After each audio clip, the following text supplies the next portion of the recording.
جماعة الحق والهدى والسنة هم السلفيون.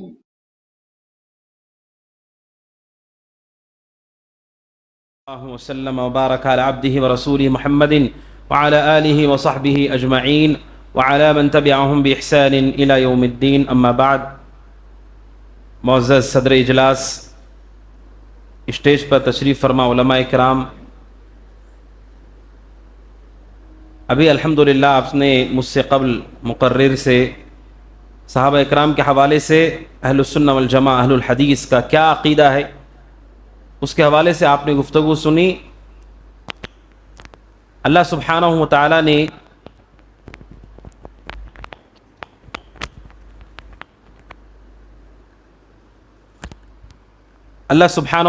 نے قرآن کریم میں صحابہ اکرام رضوان اللہ تعالیٰ علیہم اجمعین کی مختلف فضائل کو، ان کی خوبیوں خصوصیتوں کو ذکر کیا ہے. صحابہ اکرام کا موضوع بہت ہی اہم اور ضروری موضوع ہے. جیسے آپ نے مجھ سے پہلے مقرر سے سنا کہ یہ ایمان کا حصہ ہے، ان سے محبت ایمان ہے، یہ کوئی جذباتی بات نہیں ہے، یہ عبادت ہے اللہ سبحانہ و تعالیٰ کی. ہر صحابی سے محبت، ہر صحابی کی تعظیم اور احترام، یہ عبادت ہے اللہ کی، اور بہت عظیم عبادت ہے. اور اللہ سے امید ہے ہماری کہ یہ ہماری صحابہ سے محبت کل قیامت کے دن ہماری نجات کا سبب ہوگا انشاءاللہ. اللہ سبحانہ و تعالیٰ سے امید ہے. اب جہاں بخاری کی حدیث ہے، صحیح مسلم میں بھی حدیث ہے، انس بن مالک رضی اللہ عنہ کہتے ہیں کہ نبی اکرم صلی اللہ علیہ وسلم کے پاس ایک شخص آیا اور انہوں نے آ کر کے رسول صلی اللہ علیہ وسلم سے کہا متی الساعہ، اے اللہ کے رسول قیامت کب آئے گی؟ آپ نے کہا ماذا اعددت لها، تم نے کیا تیاری کی ہے اس کے لیے؟ نبی صلی اللہ علیہ وسلم سے انہوں نے کہا کہ اللہ کے نبی بہت سارا عمل تو نہیں، غیر انی احب اللہ ورسولہ، لیکن میں اللہ اس کے رسول سے محبت کرتا ہوں. محبت یہ دل کا عمل ہے جو جسم سے ظاہر ہوتا ہے. بعض یہ سمجھتے ہیں کہ محبت صرف دل میں ہے، وہ جسم اور زبان سے ظاہر نہیں ہوتی ہے. شریعت یہ کہتی ہے کہ محبت اگر دل میں حقیقی معنوں میں ہے، وہ زبان اور جسم سے ظاہر ہوتی ہے. صحابی نے کہا میں اللہ اس کے رسول سے بڑی محبت کرتا ہوں. تب نبی صلی اللہ علیہ وسلم نے ایک قاعدہ بیان کیا.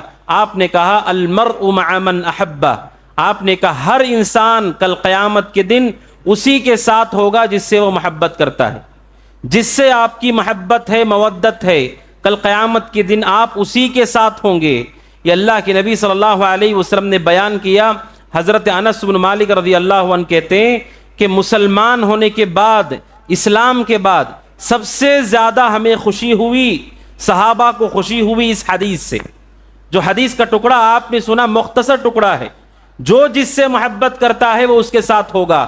یہ ٹکڑا انس بن مالک کہتے ہیں اسلام کے بعد سب سے زیادہ ہمیں اسی جملے سے خوشی ہوئی کہ رسول نے کہا جس سے تمہاری محبت ہے اللہ تعالیٰ تمہارا حشر انہی کے ساتھ کرے گا. حضرت انس بن مالک رضی اللہ عنہ کہتے ہیں کہ میں احب النبی و ابا بکر و عمر، حضرت انس بن مالک رضی اللہ عنہ کہتے ہیں کہ میرا یہ عقیدہ ہے کہ میں اللہ سے محبت کرتا ہوں، نبی صلی اللہ علیہ وسلم سے محبت کرتا ہوں، ابو بکر سے، عمر سے محبت کرتا ہوں رضی اللہ تعالی عنہما.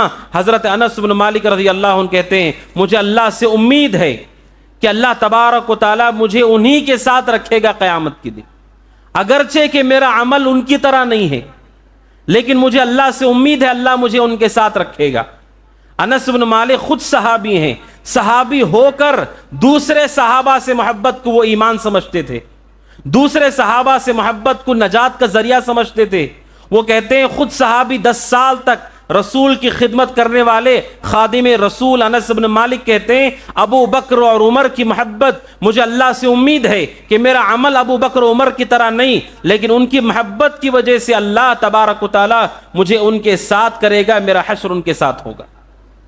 لہذا سارے صحابہ سے محبت کرنا یہ ایمان کا حصہ ہے، واجب ہے، فرض ہے. جو شخص محبت نہیں کرتا وہ اپنی آخرت کو تباہ و برباد کرتا ہے. صحابہ اکرام کے حوالے سے قرآن کریم میں صاف لفظوں میں سورہ توبہ آیت نمبر 100، ہر شخص اس آیت کریمہ پہ غور کرے کہ صحابہ اکرام کا طبقہ کتنا عظیم طبقہ ہے. سورہ توبہ آیت نمبر 100 اس کی تفسیر ضرور پڑھے. کہ دنیا کا ایسا واحد طبقہ ہے جسے اللہ سبحانہ و تعالیٰ نے ان کی زندگیوں میں رضامندی کا اعلان کیا کہ اللہ تبارک و تعالیٰ نے کہا رضی اللہ عنہم ورضوا عنہ، اللہ ان سے راضی ہے، وہ اللہ سے راضی ہیں۔ اللہ تبارک و تعالیٰ کی طرف سے رضامندی کتنی بڑی چیز ہے۔ دنیا میں کوئی بھی سرٹیفکیٹ ایسے ہی آپ کو نہیں دی جاتی۔ کالج میں پڑھا ہو، اس نے آخری ایگزام تک دیا ہو، تب جا کر سرٹیفکیٹ ملتی ہے کہ ہاں آپ کے پاس یہ ڈگری ہے، ہاں آپ نے مکمل کر لیا، یہ کورس آپ کا پورا ہے۔ بغیر امتحان کے، بغیر محنت و مشقت کے دنیا میں بھی کوئی ڈگری نہیں دی جاتی ہے، اور ڈگری دے دیا اس کے بعد کی کوئی ضمانت نہیں ہے۔ بعد کیا ہوگا ہمیں نہیں معلوم، لیکن ابھی آپ کی ڈگری پوری ہے اور آپ کو سند دے دی جائے گی، سرٹیفکیٹ دے دیا جائے گا۔ قرآن کریم میں اللہ سبحانہ و تعالیٰ نے صحابہ کو ان کی زندگیوں میں سرٹیفکیٹ دیا رضی اللہ عنہم ورضوا عنہ، کہ اللہ ان سے راضی ہے اور وہ اللہ تبارک و تعالیٰ سے راضی ہیں۔ علماء کہتے ہیں یہ اتنی بڑی بات ہے، اللہ تبارک و تعالیٰ جب کسی سے راضی ہو جاتا ہے پھر ان سے ناراض نہیں ہوگا، کیونکہ اللہ کا علم کامل ہے، مکمل ہے، اس کے علم میں کوئی کمی نہیں۔ میں کسی انسان کی تعریف کروں، کل وہ کیا ہوگا مجھے نہیں معلوم، لیکن اللہ کہتا ہے میں ان سے راضی ہوں، تو اسے معلوم ہے کہ مستقبل میں وہ کیا کریں گے، ان کا خاتمہ کیسے ہوگا، ان کی موت کس پر آئے گی، اللہ سب کچھ جانتا ہے۔ اس کے باوجود اللہ کہتا ہے ان سے اللہ راضی ہے، اس کا مطلب وہ ایسا طبقہ ہے جو اللہ تبارک و تعالیٰ کا اتنا مقرب ہے، زندگیوں میں اللہ نے انہیں رضامندی کا پروانہ دیا ہے۔ اور بخاری کی حدیث ہے، آپ جانتے ہیں اللہ راضی ہے، خوش ہے، یہ جملہ کب دیا جائے گا، لوگوں کو انعام کب دیا جائے گا؟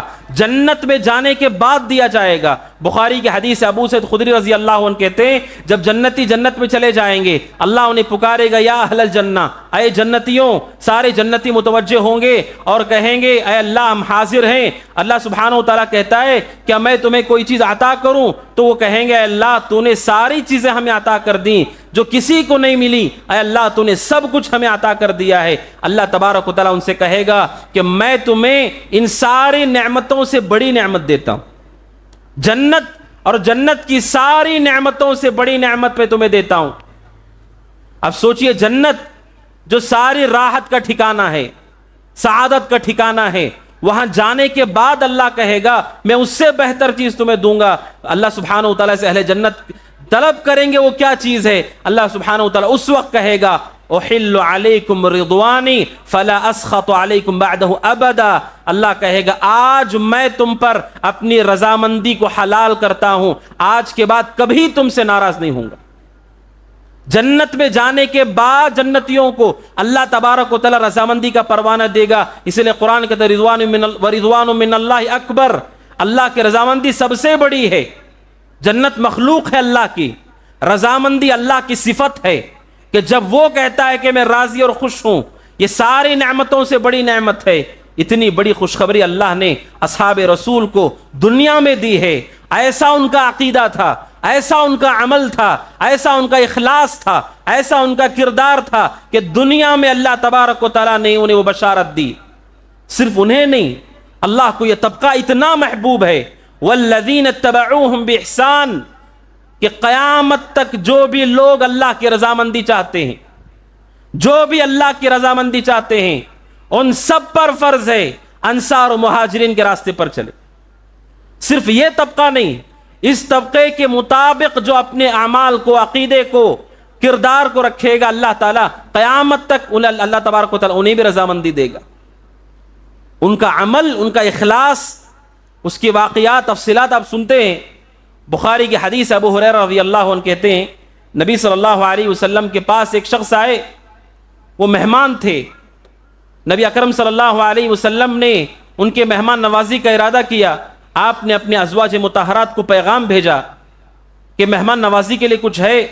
جواب آیا پانی کے سوا کچھ نہیں ہے، یعنی مہمان نوازی کے لیے کوئی چیز ہمارے پاس نہیں ہے۔ نبی اکرم صلی اللہ علیہ وسلم کے وہ مہمان تھے، ایک انصاری صحابی، وہ کہتے ہیں اللہ کے رسول اس مہمان کی میں مہمان نوازی کروں گا، میں انہیں کھلاؤں گا۔ اپنے گھر جاتے ہیں، اپنی بیوی سے گفتگو کرتے ہیں، ان کی بیوی کہتی ہے شام کا کھانا صرف بچوں کے حصے کا ہے، اس کے سوا ہمارے پاس کچھ نہیں ہے. شوہر اپنی بیوی سے کہتا ہے بچوں کو مشغول رکھو، غافل رکھو کھانے سے، اور اگر وہ بھوک کے قریب چلے جاؤں تو سلا دینا انہیں تاکہ وہ بھول جائیں اور سو جائیں. رسول صلی اللہ علیہ وسلم کے مہمان کو لے کر گھر آتے ہیں اور اپنی بیوی سے کہتے ہیں کھانا تو صرف وہ کھا سکیں اتنا ہی ہے، ہم کھانے کے لیے بیٹھ جائیں گے، اس کے بعد تم جا کر چراغ کو صحیح کرنے کے طور پر جاؤ اور چراغ کو بجھا دو. صحابی رسول انصاری صحابی مہمان کو لاتے ہیں اور صحابی کے حکم پر ان کی اہلیہ کھانا تیار کرتی ہیں، دسترخوان پہ رکھا جاتا ہے اور وہ بیٹھ جاتے ہیں. اس کے بعد ان کی اہلیہ جاتی ہیں اور جا کر کسی بہانے سے چراغ کو بجھا دیتی ہیں. گھر میں اندھیرا ہو گیا، لیکن صحابی آواز کرتے ہیں دانتوں سے اور ہاتھ آگے بڑھاتے ہیں، پیچھے کرتے ہیں تاکہ مہمان کو لگے کہ یہ بھی میرے ساتھ کھا رہے ہیں. لیکن بیوی کے لیے بھی کھانا نہیں، شوہر کے لیے بھی کھانا نہیں، بچوں کے لیے بھی کھانا نہیں، صرف اور صرف مہمان نوازی. سامنے والے کو لگا کہ یہ بھی ہمارے ساتھ کھا رہے ہیں جبکہ وہ بھوکے تھے. مہمان نوازی کی رخصت ہو گئے، بیوی، شوہر، بچے بھوک اور پیاس کے ساتھ ہی رات گزارتے ہیں. صبح رسول صلی اللہ علیہ وسلم کے پاس جب جاتے ہیں، رسول صلی اللہ علیہ وسلم نے کہا لقد ضحک او عجب، کہ اللہ تبارک و تعالی تمہارے عمل سے خوش ہو گیا. اللہ تبارک و تعالیٰ نے تعجب کیا، اللہ تبارک و تعالیٰ خوش ہو گیا تمہارے کل رات کے اس عمل سے. اور قرآن کی آیت نازل کی، بخاری کی حدیث ہے وَيُؤْثِرُونَ عَلَىٰ أَنفُسِهِمْ وَلَوْ كَانَ بِهِمْ خَصَاصَةٌ وَمَن يُوقَ شُحَّ نَفْسِهِ فَأُولَٰئِكَ هُمُ الْمُفْلِحُونَ. اللہ تبارک و تعالیٰ کہتا ہے یہ لوگ ایسے ہیں کہ اپنے آپ کی محتاجگی کے باوجود دوسروں کو اپنے آپ پر ترجیح دیتے ہیں. اللہ نے اس انصاری صحابی اور اس صحابیہ کی خدمت، ان کے اخلاص پر قرآن کی آیت نازل کی. بھوکے رات میں سو کر مہمان کی مہمان نوازی کرنے والے، کیسا وہ اخلاص ہے. پوری دنیا کا جھگڑا صرف حاصل کرنے کے لیے ہے. ہر شخص چاہتا ہے کہ اس کے حصے میں زیادہ ہو، سب سے زیادہ ہو. ہر چیز وہ چھیننا چاہتا ہے، ہر چیز پر وہ قابض ہونا چاہتا ہے. صحابہ کا کردار مختلف ہے. وہ دنیا کو دینے والے، تعاون کرنے والے، مدد کرنے والے، سہارا بننے والے. خود بھوکا رہنا پڑے، بھوکا رہ کر کے انہوں نے دوسروں کو کھلایا. یہ کردار دنیا میں مفقود ہے. دنیا میں جو جنگیں ہوتی ہیں، قتال ہوتا ہے، جھگڑا ہوتا ہے، علماء کہتے ہیں سب کے پیچھے ایک ہی چیز ہوتی ہے کہ ہمیں ہر چیز چاہیے. میں کوئی چیز نہیں چھوڑنا چاہتا، سارا خیر صرف مجھے چاہیے.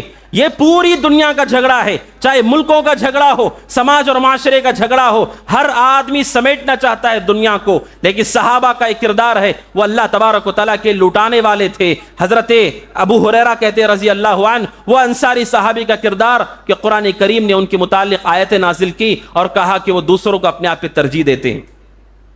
یہ ہے حضرات صحابہ اکرام رضوان اللہ تعالی علیہم اجمعین کا کردار. وہ ان کا اخلاص اور اللہ تبارک و تعالیٰ پر مضبوط یقین اور اللہ سبحانہ و تعالیٰ کو راضی کرنے کا جذبہ. اسی لیے ہم سب کو اللہ تبارک و تعالیٰ ان کے منہج کا پابند کیا ہے. آپ جانتے ہیں دنیا میں صحابہ اکرام کا زمانہ ختم ہو گیا، بہترین زمانہ ختم ہو گیا. اس کے بعد بہت بڑی بڑی بدعتیں وجود میں آئیں، اور ساری بدعتیں وجود میں آتی ہیں کس چیز کے سبب وجود میں آتی ہیں؟ صحابہ کے طریقے کو چھوڑنے کی وجہ سے وجود میں آتی ہیں. صحابہ اکرام نے جو سمجھا تھا وہ چھوڑ کر کچھ اور سمجھتا ہے. نئی تحقیقات آج بھی آپ دیکھیے، آج تک اور قیامت تک بھی نئے نئے لوگ آتے ہیں نئی نئی تحقیقات لے کر.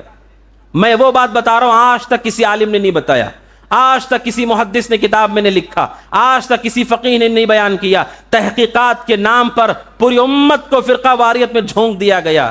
گروہ، جماعتیں، تنظیمیں، اختلافات، ان سب کی بنیاد کیا ہے؟ ایک ہی بنیاد ہے کہ قرآن اور سنت کو صحابہ کے طریقے کے مطابق نہیں سمجھا گیا. کوئی عشق و محبت کے نام پر بے لگام ہو گیا، وہ جو چاہے کرتا ہے عشق و محبت کے نام پر. کوئی دعوت کے نام پر بے لگام ہو گیا، وہ جو چاہے کرتا ہے دعوت کے نام پر. کوئی حکومت کے نام پر بے لگام ہو گیا، حکومت پانے کے لیے کچھ بھی کر سکتے ہیں. آپ اگر صحابہ کو گالی بھی دیتے ہیں، حکومت قائم کرنے کے لیے آپ ہمارے اہل ایمان بھائی ہیں، نعوذ باللہ. سارے فرقوں نے، گروہوں نے صحابہ کا راستہ چھوڑا، تب جا کر کے گمراہیاں آئیں اور امت کے اندر تفرقہ ہوا۔ اسی لیے پیارے رسول صلی اللہ علیہ وسلم نے امت میں فرقہ بندی کا جہاں ذکر کیا، وہ آپ نے اپنے ساتھ صحابہ کا بھی ذکر کیا، کیونکہ کوئی بھی فرقہ ایسا نہیں جو یہ کہتا ہو میں اللہ اس کے رسول کو نہیں مانتا ہوں۔ ہر فرقہ یہ کہتا ہے ہم ہی سب سے زیادہ مانتے ہیں۔ مسئلہ یہ ہوتا ہے کہ کتاب و سنت کے نام پر جو آپ امت کو دے رہے ہیں، کیا وہ صحابہ ہی نے کیا ہے؟ کیا صحابہ بھی ایسا ہی سمجھتے تھے؟ کیا صحابہ نے بھی ایسا ہی کیا ہے؟ قرآن کی 10 آیتیں آپ پیش کریں اور پیش کر کے آپ کہہ دیں اللہ سبحانہ و تعالیٰ کے رسول کی محبت ہمارے دلوں میں ہے، یہ قرآن کی 10 آیتیں رسول کی فضیلت بیان کرتی ہیں، اس لیے ہم میلاد کرتے ہیں۔ ہم کہتے ہیں 10 نہیں 100 آیات بھی آپ پیش کرو رسول کی محبت کے لیے، لیکن کیا آپ یہ ثابت کر سکتے ہیں ایک آیت کریمہ کو سامنے رکھ کر کہ کسی ایک صحابی نے بھی میلاد کیا ہو؟ سارا مسئلہ تو یہی ہے، آیات اور احادیث کو سامنے کر کے آپ اپنی بات منواتے ہیں۔ صحابہ نے کیا کیا ہے؟ قرآن کہتا ہے جو ان کے پیچھے چلے گا اللہ تعالیٰ اسے رضامندی دے گا، جو ان کے پیچھے جائے گا وہ فردوس تک پہنچے گا۔ سارا مسئلہ یہی منہج کا مسئلہ ہے کہ صحابہ اکرام کے طریقے کے مطابق ہمارا عقیدہ، ہمارا عمل، ہمارا کردار ہے کہ نہیں، یہی اصل بنیاد ہے۔ اسی لیے صحابہ اکرام رضوان اللہ تعالی علیہ مجمعین کو معیار قرار دیا گیا۔ قرآن کریم میں اللہ سبحانہ و تعالیٰ کہتا ہے فَإِنْ آمَنُوا بِمِثْلِ مَا آمَنْتُمْ بِهِ فَقَدْ اهْتَدَوْا، اللہ کہتا ہے اگر تم ایمان لاؤ جیسے یہ لوگ ایمان لائے، صحابہ ایمان لائے، تب تم ہدایت پر آؤ گے۔ ہدایت پر آنے کا صحیح طریقہ صحابہ اکرام رضوان اللہ تعالی علیہ مجمعین کا طریقہ ہے۔ میرے بھائیوں، صحابہ اکرام رضوان اللہ تعالی علیہ مجمعین کے حوالے سے امت میں بہت ساری گمراہیاں داخل ہوئیں۔ آپ نے تفصیل کے ساتھ سنا صحابہ اکرام کی تنقیص اور ان کی غلطیاں نکالنا، اور یہ کہنا کہ ان کے زمانے میں یہ ہوا، انہوں نے ایسا کیا، حضرت معاویہ نے ویسا کیا، حضرت مغیرہ بن شعبہ نے ایسا کیا، عمرو بن عاص نے ایسا کیا، وغیرہ وغیرہ رضی اللہ عنہم۔ یہ راستہ امت میں انہی گمراہ لوگوں نے کھولا۔ علماء کہتے ہیں اسلام یہ گھر ہے، صحابہ اس کا دروازہ ہیں۔ گھر میں چوری کرنے کے لیے دروازہ توڑنا ہوگا، دروازہ کھولنا ہوگا۔ اگر دروازہ آپ نے توڑ دیا پھر آپ اندر جا کے کارروائی کر سکتے ہیں۔ صحابہ دروازہ ہے اسلام کا، اس دروازے کو کھولنے کے لیے کسی بھی غلط راستے سے بہت کوششیں کی گئیں، ان میں سے ایک بڑی کوشش یہ ہے صحابہ کی غلطیوں کو اچھالا گیا۔ صحیح سند کے ساتھ ثابت ہے معاویہ رضی اللہ عنہ نے ایسے کیا ویسے کیا، نعوذ باللہ۔ قرآن کہہ چکا ہے اللہ ان سے راضی ہے، رسول کہہ چکے ہیں میرے صحابہ کا تذکرہ ہے، زبانوں کو خاموش کرو، رسول کہہ چکے ہیں انہیں برا بھلا مت کہو، بلکہ رسول صلی اللہ علیہ وسلم نے کہا، صحیح حدیث میں ہے، آپ نے کہا من سب اصحابی فعلیہ لعنت اللہ والملائکۃ والناس اجمعین، جو میرے صحابہ کو برا بھلا کہتا ہے اس پر اللہ کی، ملائکہ کے، سارے لوگوں کی لعنت ہے۔ وہ فرقہ، وہ جماعت، وہ گروہ کامیاب ہو چکا ہے۔ ہمارا ان کے خلاف زبان کھولنا اپنے آپ کو ہلاک و برباد کرنا ہے۔ ان کے زمانے میں جو سیاسی مسائل ہوئے، خلافت کو لے کر مسائل ہوئے، ہمارے گھر کے کہیں قریب کوئی جھگڑا ہو جائے، آپ جا کے پوچھو کیا ہوا ہے، 10 لوگ 10 باتیں کہتے ہیں۔ اس زمانے میں کیا ہوا؟ نعوذ باللہ ایسے بھی ظالم ہیں جو صحابی کا جملہ کہہ کے کہتے ہیں اس نیت سے انہوں نے ایسے کہا، فلاں صحابی کو ٹارگٹ کر کے انہوں نے ایسے بولا تھا۔ ان کی نیتوں پر حملہ کیا جاتا ہے۔ آپ کو اپنے محلے کی خبر نہیں کہ کس بات پہ جھگڑا ہو رہا ہے، کون سچا ہے کون جھوٹا ہے آپ کو نہیں معلوم۔ اس زمانے کے مسائل کو امت میں زندہ رکھا گیا تاکہ امت کو کھوکھلا کیا جا سکے، ان کے عقیدے کو خراب کیا جا سکے، نعوذ باللہ۔ صحابہ اکرام کے حوالے سے آپ نے سنا، ابن تیمیہ رحمۃ اللہ علیہ نے ذکر کیا، صحابہ اکرام ہم یہ نہیں مانتے کہ معصوم ہیں، اگر آپ صحیح سندوں سے ثابت بھی کرتے ہیں انہوں نے یہ غلطیاں کی ہیں، ان کے پاس ایسی نیکیاں ہیں جو ان کی مغفرت کے لیے باذن اللہ کافی ہیں۔ اس امت کا کوئی بھی گنہگار انسان جب تک اس کے جسم میں روح باقی ہے، اگر وہ توبہ کر لیتا ہے اللہ تعالیٰ اس کے پچھلے گناہ کو معاف کر دیتا ہے۔ اگر صحابی سے غلطی ہوئی، آپ کو لگتا ہے انہوں نے توبہ نہیں کی ہے، اللہ سبحانہ و تعالیٰ کہتا ہے ان الحسنات یذہبن السیئات، نیکیاں برائیوں کو ختم کر دیتی ہیں۔ آپ ثابت کرتے ہیں فلاں صحابی نے غلطی کی، ان کے نیکیاں ان کے گناہوں کو ختم کر دیتی ہیں۔ بلکہ ابن تیمیہ رحمۃ اللہ علیہ نے کہا کہ صحابہ کے پاس بعض نیکیاں ایسی ہیں جو امت میں کسی کے پاس نہیں ہیں، کسی کو وہ نیکیاں نہیں ملی ہیں۔ رسول کو دیکھنے کی نیکی، رسول سے ملاقات کی نیکی، رسول کے ساتھ ہجرت کی نیکی، رسول کے ساتھ جنگ لڑنے کی نیکی، رسول کے دین کی حفاظت کی نیکی، رسول کے دین کو سامنے پہنچانے کی نیکی سوائے صحابہ کے کسی کو نہیں ملی ہے۔ اتنی بڑی بڑی نیکیاں ان کے پاس موجود ہیں، تب بھی کوئی کہے کہ ان سے یہ غلطی ہوئی ہے، اب سوچئے کہ کس قدر اور کتنا برا وہ شخص ہے جو ایسا کہتا ہے۔ اسی لیے عقیدہ ہے ہمارا، کوئی بھی شخص کسی ایک صحابی کے بارے میں دل میں بغض رکھتا ہے اور اپنی زبان سے عداوت و دشمنی کو ظاہر کرتا ہے، ان کے شان میں گستاخی کرتا ہے، وہ سنت اور سلف صالحین کے راستے سے نکل کر گمراہ ہو جاتا ہے۔ وہ کبھی شخص اہل سنت، اہل الحدیث، سلفی کبھی نہیں ہو سکتا ہے جو کسی بھی صحابی کے شان میں گستاخی کرے۔ لہٰذا ایسے لوگوں سے چوکنا رہیں۔ سوشل میڈیا کے دوش پر روافض کی دعوت کا پورا زور ہے، اور ایسے گمراہ ترین لوگ بھی ہیں جو ان کے ایجنٹ ہیں، جان بوجھ کر ہو کہ نہ انجانے طور پر ہو، لیکن انہی کی خدمت کر رہے ہوں۔ اب سوچے صحابی کو گالیاں دلوا کر کون سے دین کی خدمت ہوگی؟ کیا نتیجہ ملے گا امت کو؟ کیا حاصل ہوگا امت کو؟ سوائے یہ کہ امت کا شرازہ منتشر ہوگا، اس کے سوا کچھ نہیں ہوگا۔ لہٰذا اپنے عقیدے کی حفاظت کریں اور صحابہ اکرام کی محبت ہم بھی اپنے دلوں میں رکھیں، اور بچوں کو ان کی محبت سکھائیں۔ سلف صالحین اپنے بچوں کو ابو بکر و عمر رضی اللہ تعالیٰ عنہما کی محبت سکھاتے تھے۔ یہ ہمارا عقیدہ ہے، یہ عبادت ہے، یہ ایمان ہے، اور یہ اللہ تبارک و تعالیٰ کے تقرب کا سبب ہے کہ ہم صحابہ اکرام رضوان اللہ تعالیٰ علیہم اجمعین سے محبت کریں اور اپنی زبانوں کو ہم خاموش رکھیں، اور ان کا جب بھی تذکرہ ہم کریں خیر کے ساتھ، بھلائی کے ساتھ ان کا تذکرہ کریں۔ یہ وہ لوگ ہیں جنہوں نے اللہ سبحانہ و تعالیٰ کے لیے اپنے وقت کی، اپنی جان کی، اپنے مال کی قربانی پیش کی، جس کی نظیر، جس کی مثال ملنا مشکل ہے۔ بلکہ اہل علم یہ کہتے ہیں آدم سے لے کے قیامت تک اصحاب رسول جیسی کوئی جماعت اس زمین پر نہیں آئی۔ نبیوں اور رسولوں کو چھوڑ دیا جائے، کسی نبی کو ایسے لوگ نہیں ملے ہیں، ایسے لوگ نہیں آئے دنیا میں جیسے صحابہ تھے رضی اللہ عنہم۔ ایک خاتون بھی ہو، صحابیہ ہو، صحابی ہو، ان کا کردار جیسے آپ نے سنا، ہر صحابی کا کردار آپ پڑھ کے دیکھیں، سبحان اللہ، ان کا اخلاص، ان کا عمل، ان کا عقیدہ، ان کا یقین اللہ تبارک و تعالیٰ پر بالکل مختلف ہے، اور وہ پڑھنے والا شخص اپنے ایمان کو تازہ کرتا ہے۔ لہٰذا وقت کی ضرورت ہے کہ صحابہ اکرام کی سیرتیں، ان کی زندگیاں ہم پڑھیں اور اپنی اولاد کو سکھائیں، سنائیں، تاکہ یہ واقعات ہمارے معاشرے سے غائب نہ ہو جائیں، وہ کردار ہمارے معاشرے سے غائب نہ ہو جائے۔ آپ جانتے ہیں قصے اور کہانیوں کے نام پہ جھوٹ، فریب اور خرافات نشر کی جاتی ہیں۔ اصحاب رسول یہ حق رکھتے ہیں کہ ان کی زندگیوں کو لوگوں میں بیان کیا جائے، ان کی زندگیوں کو لوگوں کے سامنے لایا جائے، تاکہ لوگ اس سے عبرت حاصل کریں، نصیحت حاصل کریں، ان کے راستے پر چلنے کی کوشش کریں۔ حضرت ابو ہریرہ رضی اللہ تعالیٰ عنہ جو مشہور صحابی ہیں، ہم سب جانتے ہیں ابو ہریرہ رضی اللہ عنہ۔ آپ جانتے ہیں کہ انہوں نے احادیث کو نقل کیا ہے، یہ ایسی حدیثیں نقل نہیں ہوئی ہیں۔ ان کی زندگی پڑھ کر دیکھیں، جو ان کی زندگی صدق دل سے پڑھ کر دیکھے گا، وہ ابو ہریرہ کے احسان کو مرتے دم تک نہیں بھولے گا، مرتے دم تک اس صحابی کے احسان کو نہیں بھولے گا۔ بھوک اور پیاس کو برداشت کر کے، بغیر کھائے اور پیے رسول کو لازم پکڑنے والے بسا اوقات بے ہوش ہو جاتے تھے مسجد میں، لیکن رسول کا ساتھ نہیں چھوڑا، صرف اس حرص میں کہ حدیثیں جمع کر سکوں، امت تک اسے نقل کر سکوں۔ ابو ہریرہ کو کا بغض رکھنے والا کیسے مسلمان ہوگا؟ ابو ہریرہ سے دشمنی کرنے والا کیسے مسلمان ہوگا؟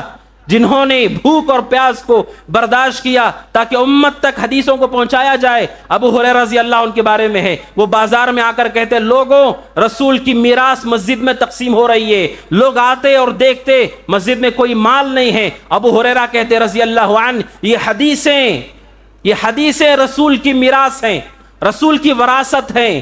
کون ہے جو اس وراثت کو لے؟ مال کی وراثت ہر کسی کو چاہیے۔ انبیاء وہ مال نہیں چھوڑ کر جاتے، انبیاء اپنے بعد دین چھوڑ کر جاتے ہیں۔ ابو ہریرہ رضی اللہ عنہ کہتے ہیں یہ میراث ہے، رسول کی میراث ہے۔ یہ رسول کی میراث کون ہے جو لے گا؟ کون ہے امت کا وہ طبقہ جو اس میراث کو حاصل کرے گا؟ ہر صحابی کا احسان ہے، ہر صحابی کا کردار عظیم ہے۔ ہماری ذمہ داری ہے کہ ان کرداروں کو پہچانیں، ان سے محبت کریں اور ان کے حوالے سے اپنے دل کو پاک و صاف رکھیں، شفاف رکھیں، اور اللہ سبحانہ و تعالیٰ سے دعا کریں اللہ تبارک و تعالیٰ ہمارا حشر اور ہمارا انجام اللہ تبارک و تعالیٰ ابو بکر و عمر عثمان و علی کے ساتھ ہو رضی اللہ عنہم، ابو ہریرہ عبداللہ بن عمر کے ساتھ ہو رضی اللہ عنہم، اللہ تبارک و تعالیٰ ان کی صحبت ہمیں نصیب کرے، اللہ تبارک و تعالیٰ ان کے طریقے پر زندگی گزارنے کی توفیق دے، اللہ تبارک و تعالیٰ ہم سب کو آپ سب کو نبی اکرم صلی اللہ علیہ وسلم کے صحبت نصیب کرے، صحابہ کرام رضوان اللہ تعالیٰ علیہم اجمعین سے محبت نصیب کرے، اللہ تعالیٰ ہمیں ہر طرح کی گمراہی، فتن اور شر سے اللہ تعالیٰ ہم سب کی حفاظت کرے، اللہ تبارک و تعالیٰ اس حال میں ہم کو بلائے کہ ہم ہدایت کے روشن راستے پر ہوں، اللہ تبارک و تعالیٰ اس حال میں بلائے کہ اللہ تعالیٰ ہم سے راضی ہو، ہم اللہ سبحانہ و تعالیٰ سے راضی ہوں۔ ھذا وصلی اللہ وسلم علی نبینا محمد وعلی آلہ وصحبہ اجمعین، السلام علیکم ورحمۃ اللہ وبرکاتہ۔ وقل جاء الحق وزهق الباطل إن الباطل كان زهوقا